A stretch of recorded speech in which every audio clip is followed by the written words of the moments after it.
A warm welcome to my YouTube channel Akash Classes Assam. আজিৰ এই ভিডিঅ'ত আমি আলোচনা কৰিব ওলাইছো তিনচুকীয়া জিলাৰ প্ৰি বোৰ্ড এক্সামিনেশ্যন 2024-25 ৰ সাধাৰণ বিজ্ঞানৰ প্ৰশ্নকাকত। আশা কৰোঁ ভিডিঅ'টো তোমালোকে ভালে পাবা। প্ৰথমটো প্ৰশ্ন, তলৰ কোনটো ধাতুৱে কপাৰ সালফেটৰ দ্ৰব্যৰ পৰা কপাৰক অপসাৰিত কৰিব পাৰে? শুদ্ধ উত্তৰটো হ'ব অপশ্যন সি জিংক। চিপছৰ পেকেটবোৰত তলৰ কোনটো গেছ ভৰাই থোৱা হয়? শুদ্ধ উত্তৰটো হ'ব অপশ্যন সি নাইট্ৰজেন। এটা জাৰণ বিক্ৰিয়াত পদাৰ্থ এটাই অক্সিজেন লাভ কৰে, হাইড্ৰোজেন লাভ কৰে, অক্সিজেন হেৰুৱায় নে হাইড্ৰোজেন হেৰুৱায়? ইয়াৰ শুদ্ধ উত্তৰটো কি হ'ব? অক্সিজেন লাভ কৰে আৰু হাইড্ৰোজেন হেৰুৱায়। 1 আৰু 4 শুদ্ধ। লিটমাছ দ্ৰৱ হ'ল লিচেন নামৰ উদ্ভিদৰ পৰা নিষ্কাশন কৰা এবিধ ডেছ ৰঞ্জক। শুদ্ধ উত্তৰটো হ'ব অপশ্যন সি বেগুনীয়া। ভিনেগাৰত থকা এচিডবিধ হ'ল অপশ্যন ডি এচেটিক এচিড। তলৰ কোনটো যৌগিক ছ'ডা এচিড অগ্নি নিৰ্বাপন যন্ত্ৰত ব্যৱহাৰ কৰা হয়? শুদ্ধ উত্তৰটো হ'ব অপশ্যন ডি ছ'ডিয়াম হাইড্ৰক্সাইড। বিদ্যুৎ বিজাৰণ পদ্ধতিৰ দ্বাৰা পোৱা ধাতুটো হ'ল, শুদ্ধ উত্তৰটো হ'ব অপশ্যন বি কপাৰ। সোণ দ্ৰৱীভূত কৰিব পৰা বিকাৰটো হ'ল অপশ্যন বি অম্লৰাজ অথবা একুৱাৰেজিয়া। ছ'ডিয়ামে ঠাণ্ডা পানীৰ লগত প্ৰবল বেগে বিক্ৰিয়া কৰি নিমিষতে জ্বলি উঠে। এই বিক্ৰিয়াত উৎপন্ন হোৱা গেছবিধ হৈছে, শুদ্ধ উত্তৰটো হ'ব অপশ্যন বি হাইড্ৰোজেন। 4টা কাৰ্বনৰ যোগ বিউটানেলত থকা কাৰ্যকৰী মূলক হ'ল, শুদ্ধ উত্তৰটো হ'ব অপশ্যন বি এলডিহাইড। ইথেন অণু এটাত 7টা সহযোগী বান্ধনি আছে। অপশ্যন বি হৈছে শুদ্ধ উত্তৰ। ইয়াত ফৰ্মেশ্যন এটা দিছে, এইটো হৈছে অপশ্যন বি পেলাডিয়ামৰ ফৰ্মেশ্যন। এটা পৰমাণুৰ ৰাসায়নিক ইলেক্ট্ৰনিক বিন্যাস হ'ল 2.8.2।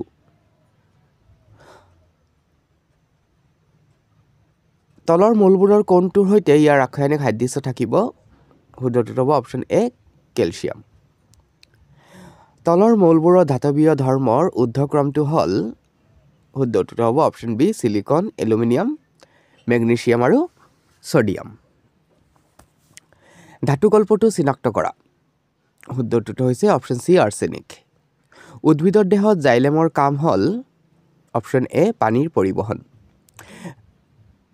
পাইৰুভেট অণু ভাঙি কাৰ্বন ডাই অক্সাইড, পানী আৰু শক্তি উৎপন্ন হোৱা বিক্ৰিয়াটো সম্পাদিত হয় অপশ্যন বি মাইটকণ্ড্ৰিয়াত। মানুহৰ মলত্যাগ কাৰ্যক ডেছ পেশীবোৰে নিয়ন্ত্ৰণ কৰে? শুদ্ধ উত্তৰটো হ'ব স্ফেনেক্টাৰ।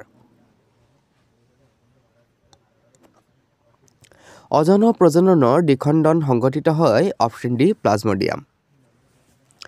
প্ৰতিধ্বনিৰ বাবে তলৰ কোনটো শুদ্ধক্ৰম? শুদ্ধ উত্তৰটো হ'ব গ্ৰাহক অংগ, সংজ্ঞাবাহী নিউৰন, স্নায়ুৰজ্জু, আজ্ঞাবাহী নিউৰন আৰু পেশী। Option B.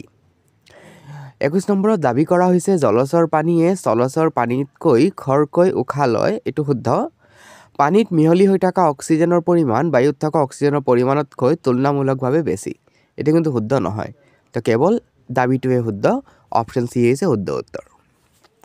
উদ্ভিদৰ সঞ্জীৱনী পদাৰ্থ চাইটোকাইনিন কোষ বিভাজনত সহায় কৰে, কাণ্ডৰ বৃদ্ধি হোৱাত সহায় কৰে, কোষৰ আকাৰ ডাঙৰ দীঘল হোৱাত সহায় কৰে নে বৃদ্ধিত বাধা দিয়ে?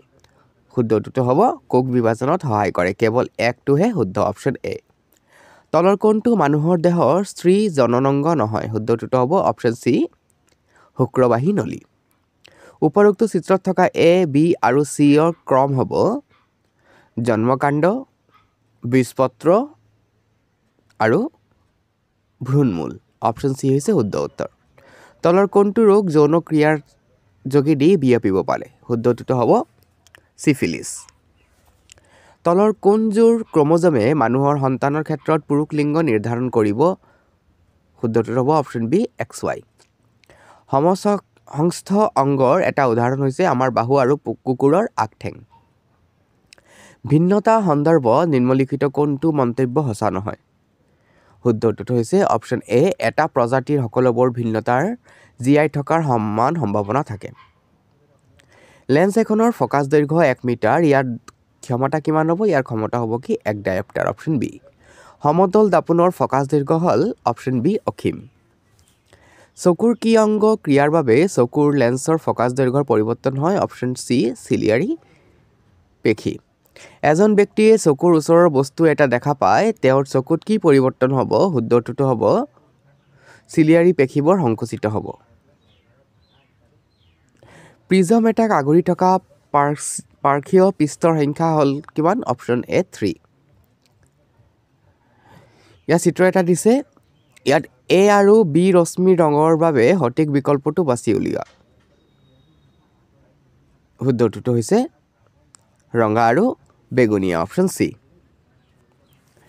তলৰ কোনটো বৰ্তনীৰ বিভৱভেদ নিৰ্ণয় কৰাত ব্যৱহৃত হয় শুদ্ধ উত্তৰ হ'ব অপশ্যন ডি ভল্টমিটাৰ তলত দিয়া VI লেক ডালৰ মতে ৰোধৰ মান কিমান হ'ব তো ৰোধৰ মান হৈছে ইয়াত 3 ওম অপশ্যন চি আৰ ৰোধৰ এডাল তাঁৰ তিনিটা সমান ভাগলৈ বিভক্ত কৰা হ'ল এই অংশবোৰ সমান্তৰালভাৱে সংযোগ কৰা হ'ল যদি সজ্জাটোৰ সমতুল্য ৰোধ R1 হয় তেতিয়া R1:R অনুপাত কিমান হ'ব এয়া হ'ব 1/9 অপশ্যন এ বৈদ্যুতিক শক্তিৰ ব্যৱহাৰিক একক 1 কিলোৱাট আৱাৰ মানে কি এয়া হৈছে 3.6 × 10⁶ জুল অপশ্যন এ R1 আৰু R2 ৰোধৰ দুটা ৰোধৰ সমান্তৰাল সজ্জাত সংযোগ কৰিলে মুঠ ৰোধ কিমান হ'ব মুঠ ৰোধ হ'ব R1 × R2/R1 + R2